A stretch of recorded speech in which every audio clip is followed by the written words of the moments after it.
உட்கார்ந்தவார் கண்களை மூடி ஆண்டவரை நோக்கி பார்ப்போம். எங்கள் கண்மலை மீட்பெருமாகிய கர்த்தாவே, அடியேண்ட வாயின் வார்த்தைகளும் எங்கள் எல்லோருடைய இதயத்தின் தியானமும் உடைய சமூகத்தில் பெருந்தியாயிருப்பதாக. ஆமேன். கர்த்தருடைய ஈடு இணையற்ற பரிசுத்த நாமத்துக்கு மகிமை உண்டாவதாக. ஆசீர்வதிக்கப்பட்ட இந்த நல்ல ஓய்வு நாள் மாலை வேளையில தேவனுடைய சமூகத்தில் வந்திருக்கிறவர்கள் யாவரையும் இயேசு கிறிஸ்துவின் இணையற்ற நாமத்தினால் நான் வாழ்த்துகிறேன். கீத ஆராதனையாக அனுசரிக்கப்படுகின்ற இந்த நல்ல நாளிலே உங்களோடு கூட சேர்ந்து கர்த்தருடைய மகிமைகளை பாடவும் அவருடைய வார்த்தையை சொல்லவும் கிருபை அளித்த தேவாதி தேவனுக்கு நான் நன்றி செலுத்துகிறேன்.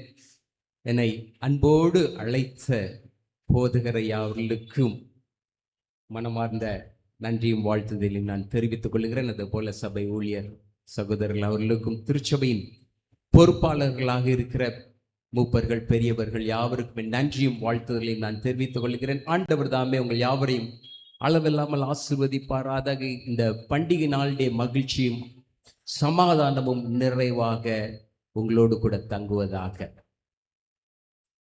17வது நூற்றாண்டில் இங்கிலாந்து தேசத்தில் ஐசக் வாட்ஸ் என்கின்ற ஒரு வாலிபன் வாழ்ந்து வந்தான். அவன் ஒரு நாள் தன்னுடைய வீட்டில் டின்னர் பண்ணி கொண்டிருக்கும் போது, இப்போதெல்லாம் சர்ச்சில் பாடப்படுகின்ற பாடல்கள் எனக்கு சுத்தமாக பிடிக்கல. I don't like the songs which are being sung in the church nowadays. அதனுடைய அர்த்தங்கள் அதிகமாக எனக்கு புரிகிறது இல்லை. ராகமும் நல்லா இல்லை, மியூசிக்கை பற்றி கேட்கவே வேணாம் அப்படின்னு சொல்லி அந்த நாட்களிலே திருச்சபையிலே பாடப்பட்டு கொண்டிருந்த பாடல்களை குறித்து விமர்சித்து குறைவாக அவன் பேசி கொண்டிருந்தான். இவனுடைய வார்த்தைகளை கேட்டு கோபமடைந்த அவனுடைய தகப்பனார் அவனை பார்த்து சொன்னார், ஐசக், உனக்கு சர்ச்சில் பாடுகின்ற பாடல்கள்லாம் பிடிக்கலன்னா நீ சர்ச்சுக்கே வராதப்பா. Better you don't come to the church. இல்லட்டா உனக்கு பிடிச்ச மாதிரி எங்கேயாவது சர்ச்சில் பாட்டு படித்தாங்கன்னா நீ அந்த சர்ச்சுக்கு போ. It's not a problem. You can go anywhere you want. இல்லைன்னா உன்னையே நீ பெரிய ஞானவான் அல்லது இசை மேதை அப்படின்னு நீ நினைச்சன்னா நீயே பாட்டு எழுதிக்கோ, நீயே ராகம் அமைத்துக்கோ, மியூசிக்கும் நீயே போட்டுக்கோ, and you can sing on your own, no problem அப்படின்னு சொல்லி அப்பா கொஞ்சம் கோபமாக கடினமாக வார்த்தைகளை உபயோகித்து அவனை திட்டினான். அப்பாவுடைய வார்த்தைகளை கேட்ட அவன் ஒரு பக்கம் துக்கம் அடைந்தாலும் அதை அவன் ஒரு சேலஞ்சாக எடுத்துக்கொண்டு அவன் பாடல்களை எழுதுவதற்கு முயற்சி செய்தான். And he wrote few songs. அந்த பாடல்களை அவன் சபைக்கு கொடுத்தான். சபையார் அதற்கு ராகம் அளித்து இசையமைத்து அவர்கள் பாடினார்கள். They liked it. Everyone like those songs. அந்த பாடல்கள் சபையாருக்கு மிகவும் பிடித்தமாக இருந்தது. அவர்கள் ஐசக்ட வந்து, ஐசக், நீ எழுதுகிற பாடல் நல்லா இருக்குப்பா, why don't you write some more songs அப்படின்னு சொல்லி அவனை ஊக்குவித்தார்கள். ஐசக் தன்னுடைய வாழ்க்கையில் கிட்டத்தட்ட 600க்கு மேற்பட்ட பாடல்களை அவன் எழுதினான். அவன் எழுதிய ஒரு சில புகழ்பெற்ற பாடல்கள் இன்றைக்கும் நம்முடைய பாமாலை புஸ்தகத்தில் அது இடம்பெற்றிருக்கிறது. இப்படியாக இவன் எழுதின பல பாடல்களில் ஒன்றுதான் Joy to the world, the Lord has come, let earth receive her king. இன்றைக்கு உலகம் முழுவதிலும் பாடப்படுகின்ற பாடல் இது. அது கிறிஸ்துமஸ் நாட்கள்ல இந்த பாடலை பாடாமல் இருக்கவே முடியாது. ஐ எம் நாட் ஷுவர் இன்னைக்கும் நீங்க இந்த பாடலை பாடிதான் நம் சர்வீஸ் என்ன செய்ய போகிறோம், முடிக்கமாகிறோம். எல்லா சபைகளிலும் இப்படிதான் நாம் செய்கிறோம். Joy to the world, the Lord has come, let the earth receive her king. பொதுவாக பிறப்பு என்பது சந்தோஷத்தை கொடுக்கின்ற ஒரு காரியமாக இருக்கிறது.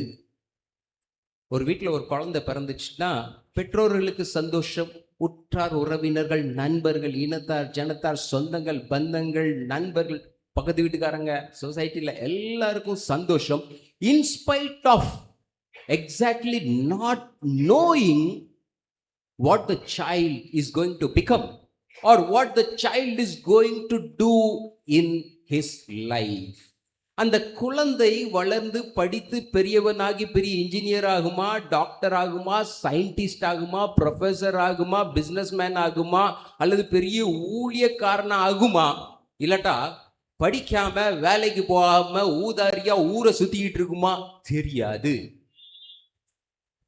அந்த பிள்ளையுடைய வாழ்க்கையின் மூலமாக பெற்றோர்களுக்கு மதிப்பும் மரியாதையும் பெருமையும் வந்து சேருமா, இல்லாட்டா நான் இவனை எதுக்கு தான் பெத்தனோ அப்படின்னு சொல்லி அவர்கள் வருத்தப்படக்கூடிய அளவுக்கு அவனுடைய வாழ்க்கை இருக்குமோ தெரியாது. அந்த பிள்ளையுடைய வாழ்க்கை மூலமாக சமுதாயத்துக்கு நன்மை ஏற்படுமா, அல்லது இவன் சமுதாயத்தில் தீமையை விளைவிக்கிறவனாக இவனுடைய வாழ்க்கை காணப்படுமா தெரியாது.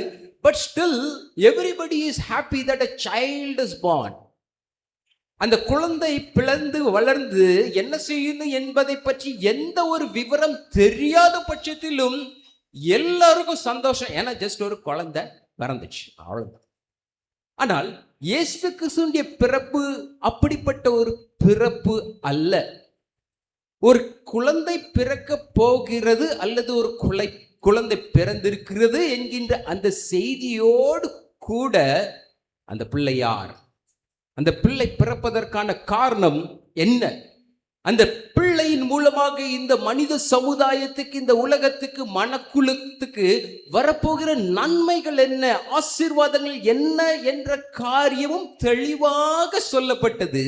இந்த செய்தி தான் சந்தோஷத்துக்கும் கொண்டாட்டத்துக்கும் காரணமாக அமைந்தது.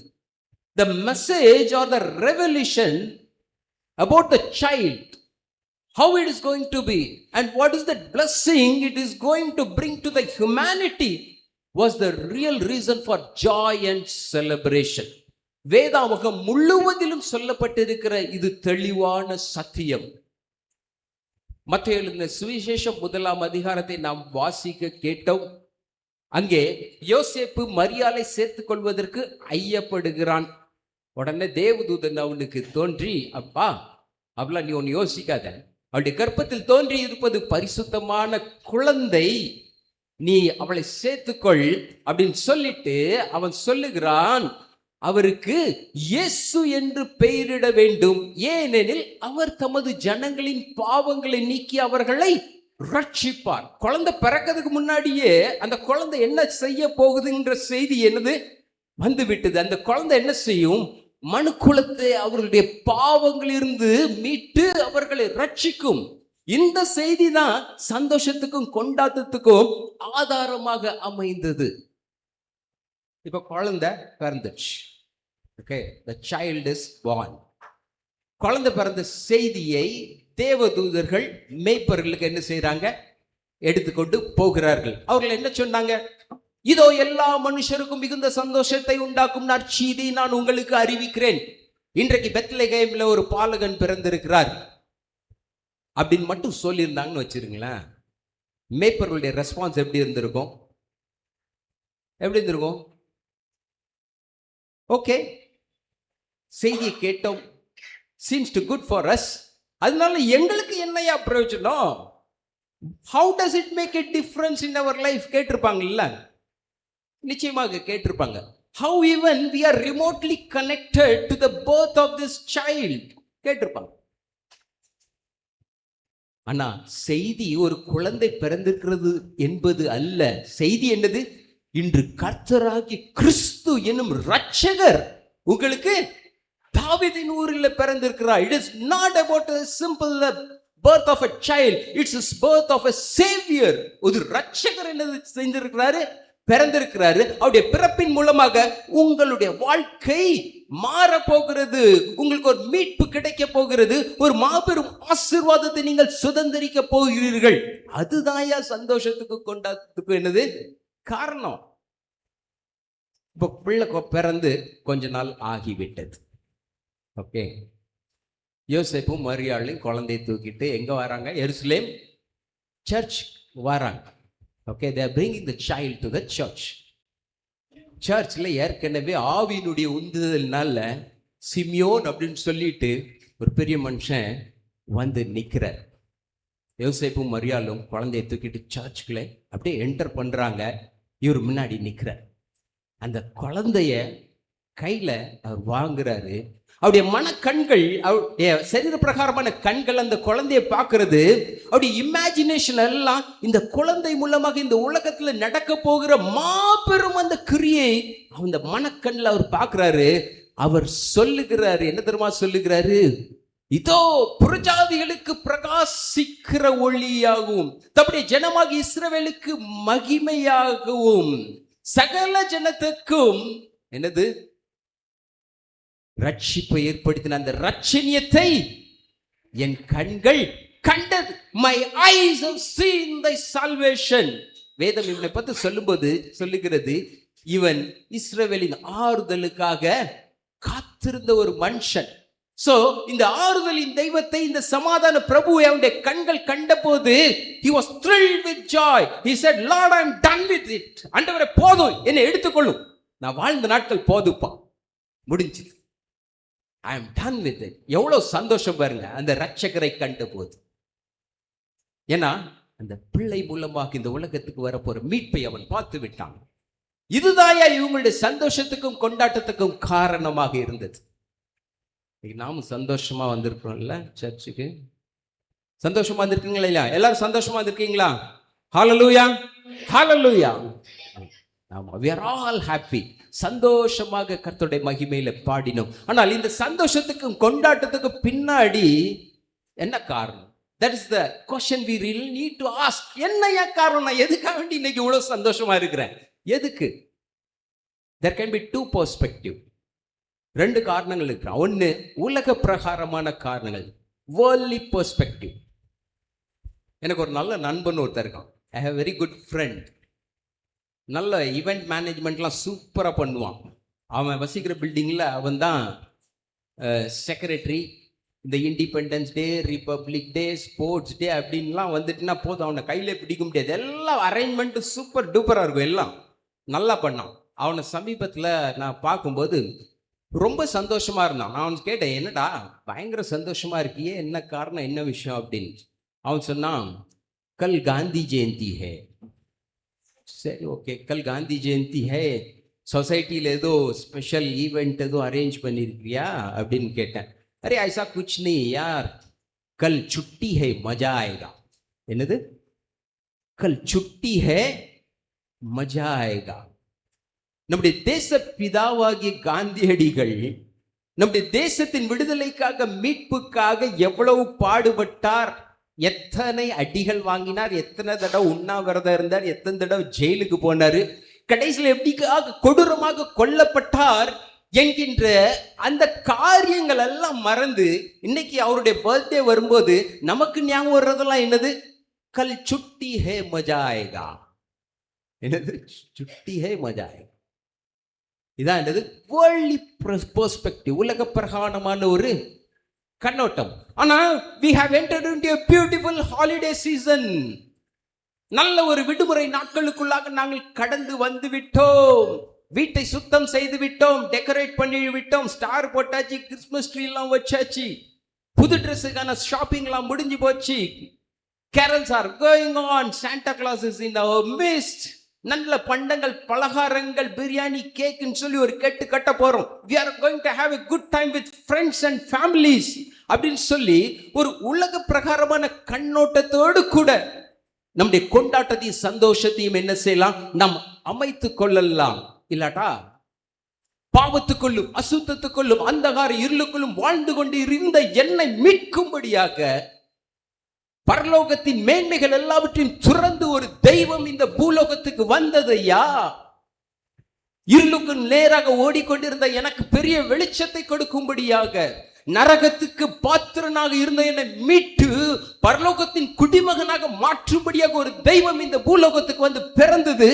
அதனால நான் சந்தோஷமா இருக்கிறேன்னு சொல்லி ஒரு ஹெவன்லி பெர்ஸ்பெக்டிவ், ஒரு பரலோக கண்ணோட்டத்தோடு கூட என்னது நம்முடைய சந்தோஷத்தையும் கொண்டாட்டத்தை அமைத்துக் கொள்ளலாம். I don't know which category we belong to. நாம் எந்த கேட்டகரியிலன்னு எனக்கு தெரியல. கேட்டகரியில இருந்தோன்னு வைங்க, நம்மை போல பரிதபிக்கப்பட்ட மனுஷன் வேற உலகத்துல இருக்கவே முடியாது. அதுக்காக நீங்க வீட்டை கிளீன் பண்ண வேண்டாம், புது ட்ரெஸ் போட வேண்டாம், பிரியாணி கேட்கலாம் சாப்பிட வேண்டாம்னு சொல்ல நல்லா பண்ணுங்க. But that has to be deeply rooted into the second category. It has to be rooted deeply into the belief that I have been saved from the eternal doom. நான் அழிவிலிருந்து காக்கப்பட்டு இருக்கிறேன் அந்த குழந்தையின் பிறப்பு மூலமாக. அதுதான் என்னுடைய சந்தோஷத்துக்கு கொண்டாட்டத்துக்கு காரணம் என்கின்ற அந்த அடிப்படையில் இருந்தால் மட்டுமே அது ஆசீர்வாதமாக அமையுமே அல்ல விட்டால் அது நிரந்தரம் இல்லாத ஒரு சந்தோஷமாக கொண்டாட்டமாக முடிந்து விடும். 19வது நூற்றாண்டுல அமெரிக்கா தேசத்துல அடிமைத்தனம் தலைவரித்து ஆடிக்கொண்டிருந்த ஒரு காலகட்டமாக இருந்தது. Slavery was a big issue in 19th century in US. எப்படி ஆடு மாடு கோழி எல்லாம் ஏலம் விடுவாங்களோ அதே மாதிரி மனிதர்களை விசேஷமாக பிளாக் அமெரிக்கன்ஸை அவர்கள் ஏலம் விடுவார்கள். They will auction people as slaves. ஒரு நாள் ஒரு இடத்துல ஒரு சந்தை வெளியில மக்களை ஏலம் விட்டு கொண்டு இருக்கிறார்கள் என்கின்ற செய்தி ஒரு வாலிபனுக்கு வருகிறது. இந்த வாலிபன் நன்றாக சட்டம் படித்த ஒரு வாலிபன். He was a law graduate. சரி, அந்த இடத்துல போய் இவர்கள் இதை எப்படி பண்ணுகிறார்கள் என்று சொல்லி பார்ப்போம் சொல்லிட்டு அவன் புறப்பட்டு அந்த இடத்துக்கு போகிறான். மார்க்கெட்ல பயங்கரமாக ஏலம் விட்டு கொண்டு இருக்கிறார்கள். இவன் ஒரு இடத்துல நின்று அதை பார்த்து கொண்டே இருக்கிறான். இப்போது ஒரு இளம் பெண்மணி ஒருத்தி ஏலத்துக்காக விடப்படுவதற்கு கொண்டு வரப்படுகிறாள். ஸ்டேஜில் கொண்டு வந்து அவளை நிப்பாட்டிட்டு ஏலம் ஆரம்பிக்கிறது. $5 ஏலம் கேட்குறாங்க, $10, $15 அப்படின்னு ஏலம் போய்கொண்டே இருக்கிறது. கடைசியில் ஒரு செல்வந்தர் $100 அப்படின்னு சொல்றாரு. உடனே ஏலம் விடுகிறவர் சொல்றாரு, $100 ஒரு தரம், $100 2 தரம், $100 3 தரம் அப்படின்னு சொல்றதுக்கு முன்னாடி பின்னாடி இந்த ஒரு சத்தம் வருகிறது, $120. உடனே எல்லாரும் திரும்பி பார்க்குறாங்க, இது யாரடா அப்படின்னு பார்த்தா அந்த வாலிபன் அவன் நின்று கொண்டு இருக்கான். அவன் தான் கேட்டான் $120. அந்த வாலிபன் வேற யாரும் இல்லை, அவன் தான் Abraham Lincoln. He was Abraham Lincoln. அவன் $120 ஏலம் கேட்ட உடனே இந்த செல்வந்தருக்கு ரொம்ப கோவம் வந்துச்சு. காசு அவர்கிட்ட ரொம்ப இல்லை. அவர் சொன்னார், நீ என்னை மீறி நீ ஏலம் எடுத்துருவியா? விடமாட்டேன். அவர் சொன்னார் $150. இந்த வாலிபன் சொன்னான் $170. இவனும் விடுறாப்புல இல்லை, அவரு விடுறாப்புல இல்லை. ஏலம் பயங்கர சூடு பிடித்து அப்படியே போய் கொண்டிருந்தது. கடைசியில் இந்த வாலிபன் he dealt the seal with $500. $500 அந்த செல்வந்தர் விட்டுட்டார், ஏலம் பண்ணிட்டு போ அப்படின்ட்டு. ஸோ இந்த ஏலம் விட்டவர்கள் சொன்னா 1 தரம் 2 தரம் 3 தரம் முடிந்தது. இந்த வாலிப பெண்மணியை அந்த ஆக்ஷன் விடுகிறவர்கள் அப்படியே பிடிச்சி தர தர தர தரன்னு இழுத்து கொண்டு ஆப்ரஹாம் லிங்கனுடைய காலில் அப்படி தூக்கி எறிந்தார். இந்த வா, உனக்குள்ள ட்ராஃபி தூக்கிட்டு போ அப்படின்னு. ஆப்ரஹாம் லிங்கன் குனிஞ்சி அந்த பெண்மணியை கட்டி வைத்திருந்த அந்த சங்கிலியை அவிழ்த்து விட்டு அந்த பெண்ணை பார்த்து சொன்னார், நவ் யூ ஆர் ஃப்ரீ, நீ விடுதலையாக்கப்பட்டு விட்டாய் அப்படின்னு. அந்த பெண்ணுக்கு ஒன்றும் புரியல, இவன் என்ன சொல்றான் அப்படின்ட்டு. வாழ்க்கை முழுவதும் அடிமைத்தனத்திலே போய்விட்டது. ஸோ அதனால இவன் என்ன சொன்னான்னு அவளுக்கு மண்டையிலே ஏறல. அவ கொஞ்ச நேரம் அப்படியே யோசிச்சுட்டு இருந்துட்டு இவனை பார்த்து கேட்டா, what do you mean by I am free now? நான் இப்பொழுது விடுதலையாக்கப்பட்டு விட்டேன் அப்படின்னா என்ன அர்த்தம் அப்படின்னு அவ கேட்டா. ஆபிரகாம் லிங்கன் சொன்னார், அம்மா இப்போ நீ என்ன வேணாலும் யோசிக்கலாமா, நீ எதை வேணாலும் செய்யலாம், இப்போ நீ என்ன வேணாலும் பேசலாம், நீ எங்க வேணாலும் போகலாம், அதான் விடுதலை அப்படின்ட்டு. You can think whatever you want to think, you can speak whatever you want to speak, you can do whatever you want to do, and you can go wherever you want. That is freedom. அப்பயும் அவளுக்கு மண்டையில் ஒன்றும் ஏறு என்ன சொல்றாங்க. But கொஞ்சம் கொஞ்சமாக விடுதலை என்றால் என்ன என்கின்ற அந்த சிந்தை அவளுக்குள்ளாக இறங்க ஆரம்பிது. Slowly the true meaning of freedom started getting into her. அவ தேம்பி தேம்பி அழ ஆரம்பிச்சா. அழுது கொண்டே சொன்னா, இதுதான் விடுதலையினுடைய உண்மையான அர்த்தம் என்றால் நான் உன்னோடு கூட வர நான் ஆசைப்படுகிறேன் அப்படின்னு. எனக்கு அன்பான தேவனுடைய பிள்ளைகளே, பாவ சங்கிலிகளால் கட்டப்பட்டு மரணத்துக்கு நியமித்திருந்த நம்மை மீட்கும்படியாக பரலோகத்தின் மேன்மைகளை சுரந்து அடிமையின் ரூபம் எடுத்து இந்த பூலோகத்துக்கு வந்து நம்முடைய பாடுகளை ஏற்றுக்கொண்டு நம்முடைய துக்கங்களை சுமந்து நமக்கு சமாதானத்தை உண்டு பண்ணும் ஆக்கினை அவர் மேல ஏற்றுக்கொண்டு கடைசியில சிலுவையில தம்முடைய ரத்தத்தை சிந்தி தம்முடைய ஜீவனை விலைக்கிரயமாக செலுத்தி உங்களையும் என்னை அவர் தமக்கென்று வாங்கி இருக்கிறார். ஹல்லேலூயா. ஒரு மாபெரிய விலைக்கிரயம் செலுத்தப்பட்டிருக்கிறது நம்முடைய மீட்புக்காக. He has paid a ransom to deliver us. ஏதோ सस्ता में नहीं आया भाई. என்னது? सस्ता में नहीं आया है. He has paid a ransom. தன்னுடைய ஜீவனை விலைக்கிரயமாக கொடுத்து நம்மை வாங்கி இருக்கிறார். இப்படியாக வாங்கப்பட்ட நாம், இப்பேற்பட்ட பெரிய தியாகத்தையும் அந்த அன்பையும் ருசித்த நாம், வாங்கப்பட்ட நாம், அவருக்கு பின்னாக செல்ல வேண்டிய நாம், அவரை சார்ந்து அவரை நம்பி அவரோடு கூட ஐக்கியமாக வாழ வேண்டிய நாம், ஒருவேளை இன்னைக்கு அவருடைய அன்பையும் தியாகத்தையும் மறந்து, அவர் செலுத்தின விலைக்கிரயத்தை மறந்து அவரை விட்டு தூரமாக ஓடிக்கொண்டிருப்போம் என்றால், இன்றைக்கு ஒரு நற்செய்தி, அந்த மேசியா மீண்டுமாக ஒரு வீசை உங்களையும் என்னையும் தேடி வந்திருக்கிறார். ஹல்லேலூயா.